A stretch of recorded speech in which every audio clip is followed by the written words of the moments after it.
We begin in the name of God.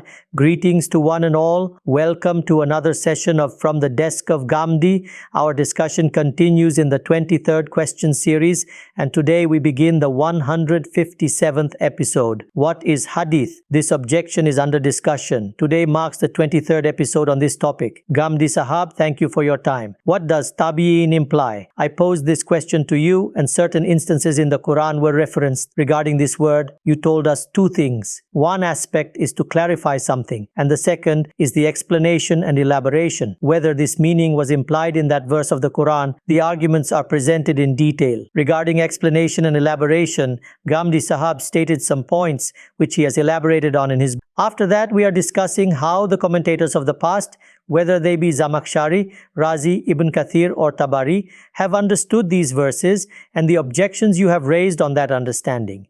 I would like to continue the discussion. Ghamidi Sahab, please explain this. Bayan is a term used in our principles of jurisprudence. In our tradition, once there was contemplation on the religion, this term was brought into discussion. In the Quran, the meanings in which this word has been discussed have become clear. Please tell me, does the viewpoint of the scholars of our past stand in support of your view, or do they hold to a different view? However, in verse 58 that followed, it was made binding upon them that they too cannot enter houses except on 3 occasions. Even your teacher, Maulana Amin Ahsan Islahi, in his exegesis of verse 58, has written that this is an additional limit imposed along with the earlier directive stated in verse 31 of this same surah. The question to you is, in the last session you said that the meaning of tabyin wasn't implied by God himself in Surah Baqarah, while in this case God Almighty has himself said in verse 58 that we are doing tabyin. The directive mentioned in verse 31 was a general one, and its limitation and specification were done in verse 58. This is quite an interesting situation. The learned critic, in his enthusiasm for criticism, ignored the fact that there has been an oversight in quoting the verse by Imam Amin Ahsan Islahi. Okay, strange. He has written that it is the explanation of verse 31. Pick out verse 31 and read it. There, istizan, or the matter of taking permission, is not under discussion at all. First, I will tell you what he wrote in his reflections on the Quran. He asks us to take a look at verse 31 first. The oversight occurred here. He should have asked to look at verses 27 and 29 first. The directive of istizan wasn't mentioned in verse 31.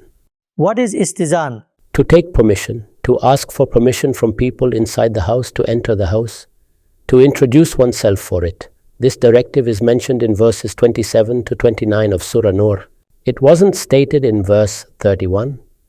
Giving reference to verse 31, Ustaz Imam further wrote, the condition applied to seek permission before entering houses, no such condition was applied to entering houses in verse 31. Rather, entering houses is not even mentioned there.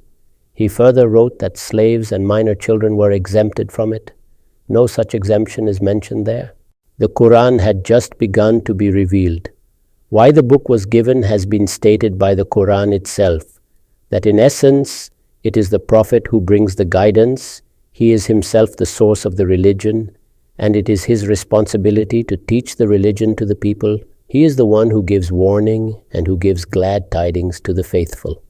وَقُلْ لِلْمُؤْمِنَاتِ يَغْضُضْنَ مِنْ أَبْصَارِهِنَّ وَيَحْفَظْنَ فُرُوجَهُنَّ وَلَا يُبْدِينَ زِينَتَهُنَّ إِلَّا مَا ظَهَرَ مِنْهَا وَلْيَضْرِبْنَ بِخُمُرِهِنَّ عَلَى جُيُوبِهِنَّ ولا يبدين زينتهن إلا لبعولتهن أو آبائهن أو آباء بعولتهن أو أبنائهن أو أبناء بعولتهن أو إخوانهن أو بني إخوانهن أو بني أخواتهن أو نسائهن أو ما ملكت أيمانهن أو التابعين غير أولي الإربة من الرجال أو الطفل الذين لم يظهروا على عورات النساء ولا يضربن بأرجلهن ليعلم ما يخفين من زينتهن وتوبوا إلى الله جميعا أيها المؤمنون لعلكم تفلحون.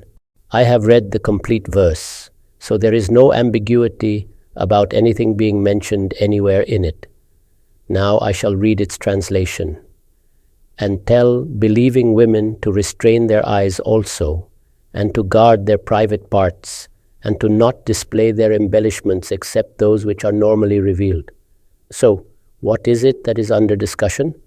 To restrain their eyes, guard their private parts, and not to display their embellishments. This is being told. God stated this directive.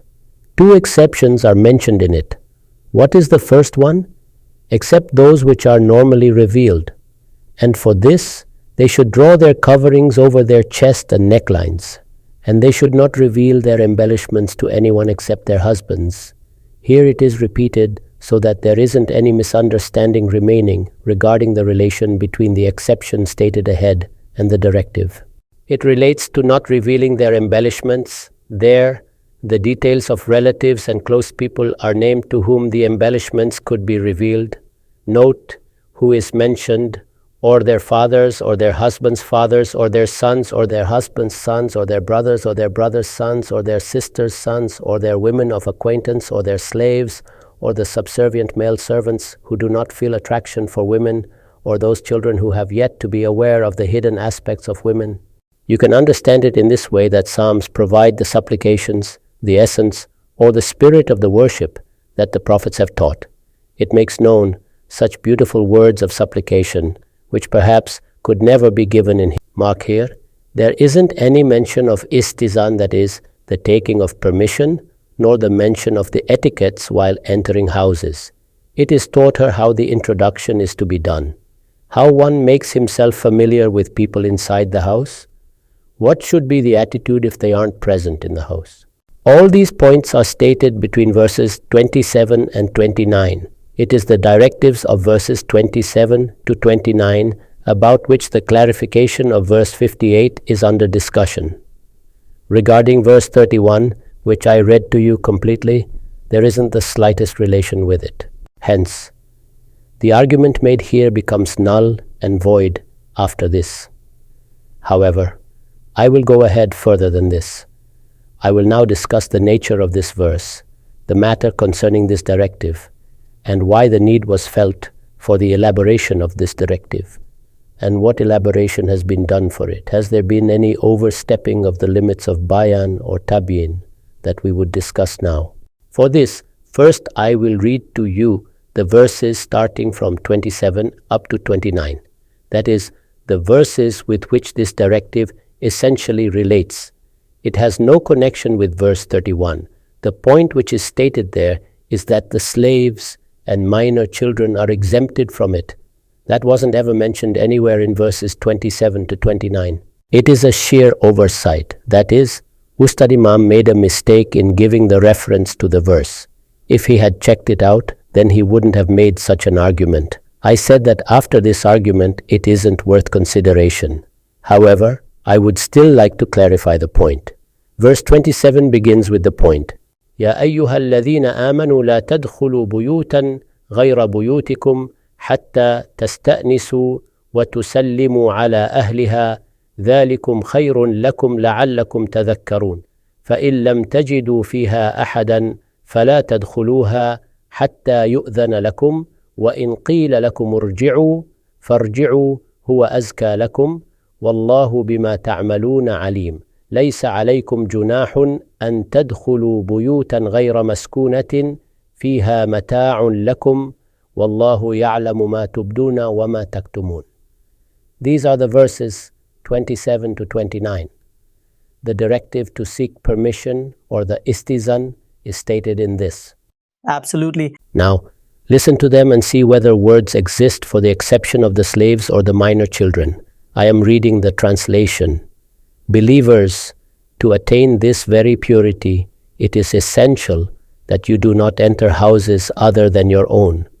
People in villages didn't generally take care of such things. You do not enter houses other than your own until you have introduced yourselves. That is, first inform your arrival and introduce yourself, and wish peace to those in them. It is this way which is better for you so that you may remain heedful. Then, if you find no one there, do not enter them until permission is given to you, and if you are asked to go back, return. It is this way which is purer for you, and remember that God is well aware of all that you do. It is, however, no sin for you to enter non-residential places in which there is some benefit for you. God knows of what you reveal and what you conceal. Think about this and look at it once again. Read it a number of times. Where is the exception mentioned? The mistake occurred because the exception is mentioned there. However, that exception relates to the revealing of embellishments. It has no relation with istizan or seeking permission to enter houses. However, the embellishments might as well be revealed upon entering houses. The revealing of embellishments is another debate. It has been told what etiquettes are to be followed there and what is exempted from it, and which relatives and relationships are permitted for revealing the embellishments. That is stated further onwards. Here, the things to be taken care of while entering houses and how permission is sought are under discussion. Neither the slaves nor the children are mentioned here. This is the verse God Almighty further clarified in verse 58. Now, I wish to ask you some questions regarding this. You have read and listened to this verse. I stated its translation too. Just tell me that when the directive was given in this verse, were children a part of it? That is, when it is said that permission is sought when entering others' houses. We have to introduce ourselves and greet them. These etiquettes are fixed. Were children also included in this directive? No. What does common sense say? They were not included. Are children addressed in any directive of the Quran? No. When the Quran directed arranging salah, so it addressed the believers. People of Iman should arrange for the prayers. Believers should give zakah. Fasting is made obligatory for the believers in the same way it was made obligatory for earlier ummah. Are children included anywhere? Why aren't they included? Because common sense advocates for their exception. It is fixed for children that they are not liable for directives in the physical world, nor are they liable in religion. If we look at it in principle, the same point applies to children too, which God Almighty Himself stated about His Sharia. La yukallifullahu nafsan illa wus'aha. That is, children haven't yet reached the age of maturity. These things do not apply to them yet, based on which they are made accountable in the world, or they are made accountable to God's directives in the hereafter. They are not included in the directives at all. Likewise, the people who are physically challenged in some way to follow the directive, regarding them too, the Quran makes it explicit that they, in essence, are not the addressee of that directive. Just as it would everywhere be accepted that children are not essentially the addressee of the directive, except when God Almighty states something specifically for them. That is, when some group or class or an individual is not the addressee, then it is necessary that the speaker states specifically that they are being addressed now. In this case, children are neither mentioned in the affirmative or the negative. The same applies to exceptions, that is, the people who are physically challenged. The Quran states it in principle. It states the nature of this exception. When we read a book or study a science, we must ensure that its author or speaker hasn't made something his mission. If you say this to someone, applying common sense, every person agrees that different directives cannot be made binding upon people who have some excuse. I will ask you some questions. A person, for example, has become paralyzed. Is he still an addressee of the directive in which we are instructed to stand in prayer? No, it is not possible at all.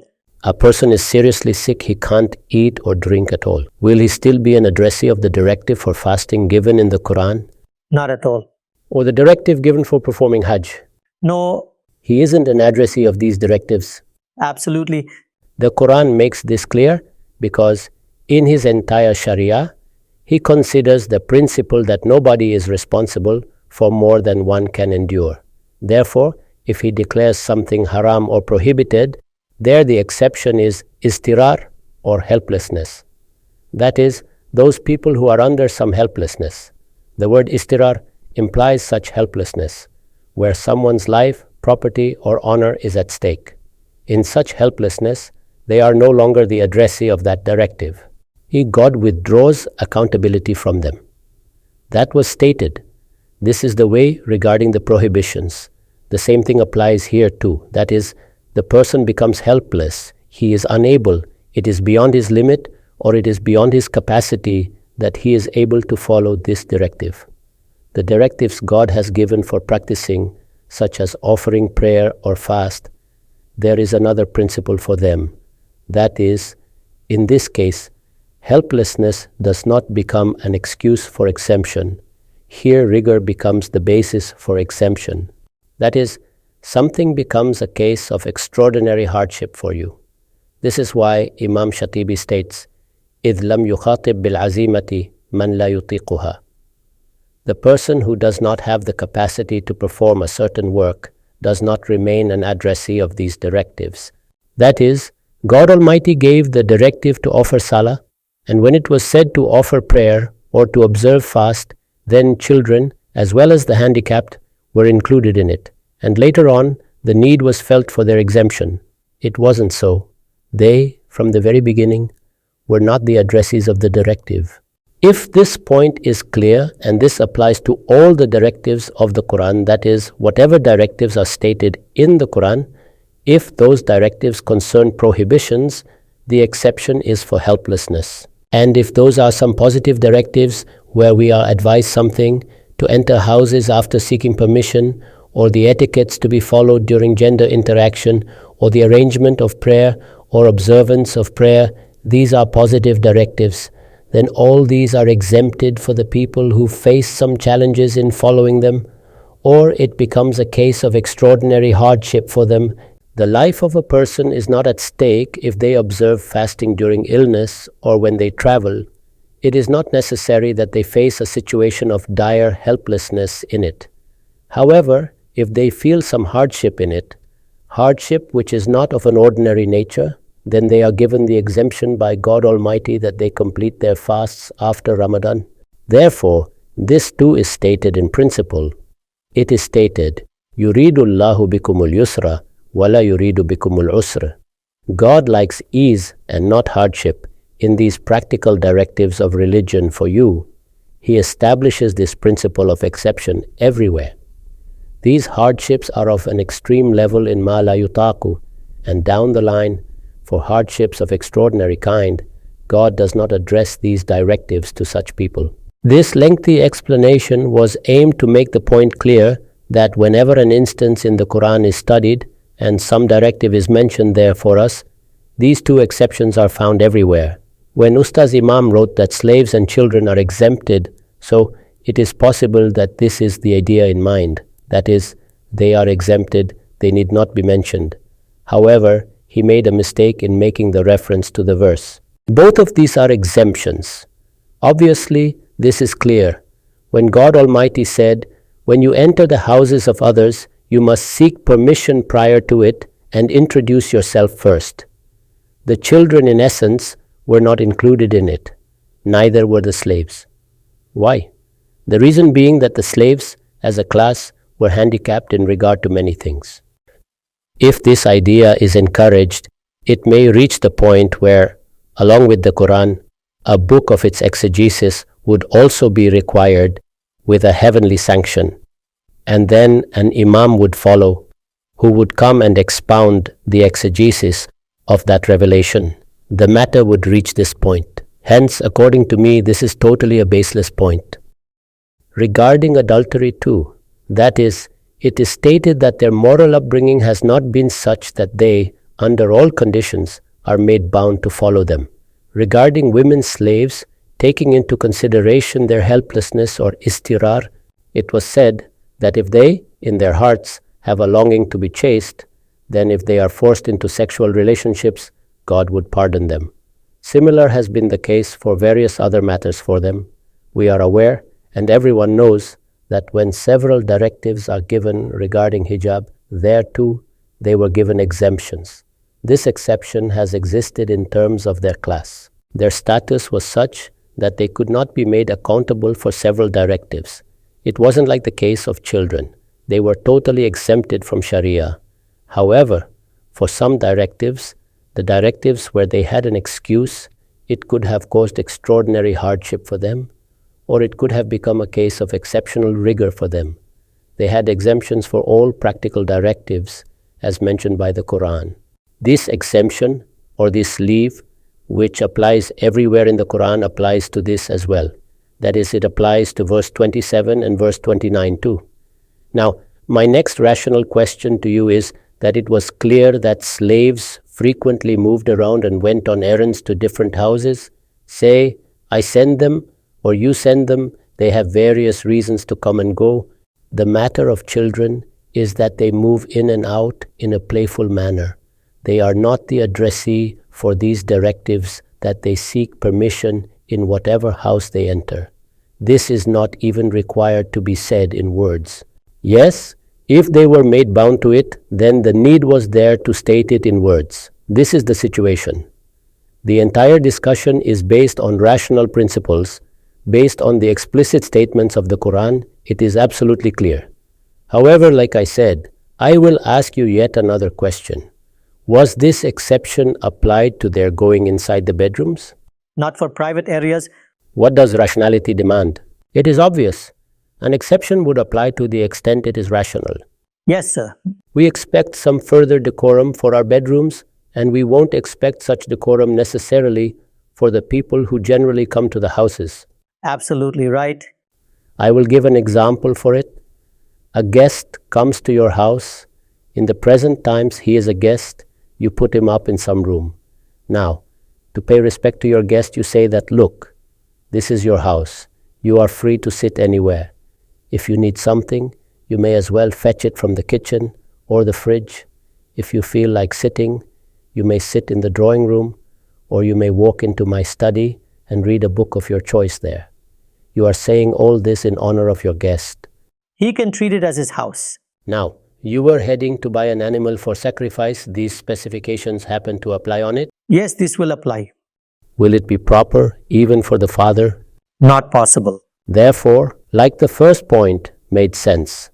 That is, when this directive is given, rather as many directives are given, though the children are exempted from it in toto, slaves, in the capacity of their class, and due to some of their compulsions, are exempted from some directives. Some directives for them would turn into a situation of extraordinary hardship, similar to the hardships we come across. Like I gave the examples, this was the situation. However, the point was rationally quite obvious that people cannot move freely into bedrooms or private spaces. If your guest even does this, he cannot provide any justification for entering the room, that just because the host had said, consider this your home, now the guest could enter the bedroom also. It is common sense that when such words are spoken, what are the things which are exceptions to it? They understand this themselves. The same is the case there as well. Regarding seeking permission, undoubtedly, the slaves should also have the exemption. The children aren't included in it either. However, the children should definitely be taught that when they move into the parents' bedroom, when they go inside sleeping quarters, or when they walk into private areas, they should either knock the door or seek permission. This should be binding not only for the slaves, but also the women slaves. This is what we would say. Yes, sir. So, both these things are rationally agreed upon. This is expressed as takhsis bil-aql by the scholars of usul. That is, when we say some point or deliver a sentence or make something binding upon someone, we take certain points of rationality into consideration. That is, the mind says that so and so should be exempted from it and they should not be included. I give this example to the students. In the capacity of their ustaz, if I tell them that tomorrow every student should reach by 10 a.m., every student, then obviously every student implies every student of mine. You see, specification has taken place already. Automatically? That is, now every student does not imply every student across the world. When they are elaborated, this specification is mentioned. It is told that when I say every student, so this implied the exemptions of all those who had some extraordinary excuse. An accident taking place. For example, if someone meets an accident, if someone gets hospitalized, or if someone suffers from paralysis, So, will they be included in it? No. So, both these things, as I said, would be taken into consideration and would rationally be under consideration. So, nothing has happened in this case. Both these things, which are rationally included in the Quran and which were understandable by common sense, which a jurist could have explained on seeing the infringement of certain things, it was possible that some people might have committed them. It was elaborated and was told. When I go through that elaboration, there isn't even the slightest hint of an overstepping of the limits of explanation and tabyin. That is, whatever Quran has said there, we have mentioned all those points now, and mentioned them on the basis of rational principles. Keeping the different elaborations in the Quran in view, I have stated them. And as I said, that if this hadn't been further elaborated in verse 58 of Surah Nur, then this would have come from fuqaha or from scholars. This is what we try to explain, that specifications are also included in tabyin. The limits and conditions are stated in it. These are stated. It is not that the speaker gave a directive earlier. Those limits were not a part of it, neither was it expressed in words or intent. Nor was there such a scope in its composition, and I stepped into from the outside and imposed those limits in it. This is what is negated. Otherwise, when elaboration or tabyin takes place, then all these are under consideration. If I discuss this verse, if I teach it or give its dars, and if verse 58 supposedly doesn't exist, then I would state all these things. And if for any reason I do not state them, my addressees will raise the question. This is what prompts other questions. They ask if this is included in this directive. So there, on the basis of rationality, we say that such and such is included, while so and so is not included. Now see how the same elaboration happens in the Quran. That is, the Quran addresses people and tells them regarding istizan or seeking permission. The same point or the similar point which we understand on the basis of rationality, only that much. See what is said. يا أيها الذين آمنوا ليستأذنكم الذين ملكت أيمانكم والذين لم يبلغوا الحلم منكم 3 مرات من قبل صلاة الفجر وحين تضعون ثيابكم من الظهيرة ومن بعد صلاة العشاء 3 عورات لكم ليس عليكم ولا عليهم جناح بعدهن طوافون عليكم بعضكم على بعض كذلك يبين الله لكم الآيات والله عليم حكيم. This is verse 58. Listen to its translation. Believers, if you need more explanation of the directives, that is, verses 27 to 29, believers, if you need more explanation of the directives, then listen. Let your slave men and women and those who have yet to reach maturity, that is, the children, ask your permission on 3 occasions when they come in to see you. Before the Fajr prayer, when you take off your garments, in the afternoon, and after the Isha prayer. That is, they had exemptions. However, it was elaborated that the exemption does not apply to their entering private spaces. The houses at that time were not like ours, that is, the bedrooms were not separate. So it was made binding that while entering houses, if one room is there, all the people stay in the house. So these 3 times should be considered as private. That is, the same point we would now apply to the bedroom or our room. In our present culture, it would have other considerations. That is what is stated in this manner. Nothing new is said in it. Before the Fajr prayer, when you take off your garments in the afternoon and after the Isha prayer. These 3 occasions are times of your privacy. It was made clear that it isn't some specification or limit or condition being applied that God gave the directive. A reason of common sense? Rather, it is based on rationality. This is the time for your privacy.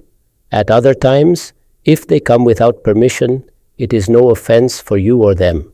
That is, other than these 3 times, obviously, if a single room is there and the whole family stays there, it is not binding now. Because you do go around meeting one another. Now, the wisdom is explained. The same thing which we have just now explained, that is, The slaves have to come frequently. They have to fetch the errands or deliver goods. They have to report for duty. So it would become quite a hindrance for them to every time stop at the door and seek permission. God explains to you His revelations in this way. And God is all-knowing and all-wise. Now tell me, what is it here about which it can be said that such a condition is imposed that is beyond common sense, or an exception that wasn't there earlier, a restriction that should not have been followed using common sense? All these things are understandable to us. However, God Almighty did state them, keeping some needs in view. I will tell you that this was the point that I initially elaborated on when I gave you the definition of tabyin. And I explained that when we come across some directive and wish that it be explained and expanded, we look at the meaning of the word or the sentence and try to understand its composition. We study its context and backdrop. We look at the intention of the speaker or the author, and we try to understand the expectations of common sense. So it was rational expectations that were taken into consideration in this case, and the same was elaborated by God Almighty further ahead. Now, note another interesting point here and understand the way the Quran elaborates. Another question might arise in it, and that is, since the children were exempted from it, the children would also grow up. So, will they still remain an exception? What does your common sense say? It should not remain valid. Obviously, the exception was for the children just for being children. When they are no longer children, common sense says that the answer should be that. And this was what the Quran stated in the verse that followed. وَإِذَا بَلَغَ الْأَطْفَالُ مِنْكُمُ الْحُلُمَ فَلْيَسْتَأْذِنُوا كَمَا اسْتَأْذَنَ الَّذِينَ مِنْ قَبْلِهِمْ كَذَلِكَ يُبَيِّنُ اللَّهُ لَكُمْ آيَاتِهِ وَاللَّهُ عَلِيمٌ حَكِيمٌ. In verse 58, the point elaborated was regarding the point stated in verses 27 to 29. The elaboration of verse 58 could give rise to this question, so it was further elaborated. And like after the first elaboration, it was stated, كَذَلِكَ يُبَيِّنُ اللَّهُ لَكُمُ الْآيَاتِ. After the second elaboration, it was again stated, كَذَلِكَ يُبَيِّنُ اللَّهُ لَكُمْ آيَاتِهِ وَاللَّهُ عَلِيمٌ حَلِيمٌ. Listen to its translation too. It is stated, the children among you when they reach maturity, here, no elaboration was required for the slaves. They were generally adults. The children among you, when they reach maturity, let them ask your permission as those before them would do. So, here too, it was said that their status has changed. God explains to you His revelations in this manner, and God is all-knowing and all-wise. This is the elaboration of verses 27 to 29. This is declared as tabyin by God Almighty. The first as well as the second elaboration is called tabyin. These were the rational considerations that were included in the original directive. You and I, or an expert of jurisprudence, could also understand it. The audience of the Prophet felt the need for its elaboration, and this God Himself elaborated on. Ghamidi Sahab, the rational exception that existed in verses 27 to 29, the conditions that applied, the same conditions were elaborated on in verse 58 and termed tabyin. No specification, no annulment, no limitations were imposed on it. Neither was there any modification, change or alteration carried out in it. The same directive, along with its conditions, was expanded and elaborated on. The point was clear. The topic of the verse was also clear. However, a very important question arises at this point. How will it be decided that whatever was stated further, that point was the topic of discussion of the speaker earlier? That was a rational exception. It was further detailed out. Who would decide this? Whether it would be me, you, or the words mentioned? Are there some rules or principles for this? We will seek Ghamidi Sahab answer to this question. We are out of time at this moment. We shall return again in your service. Thank you very much for your time till now.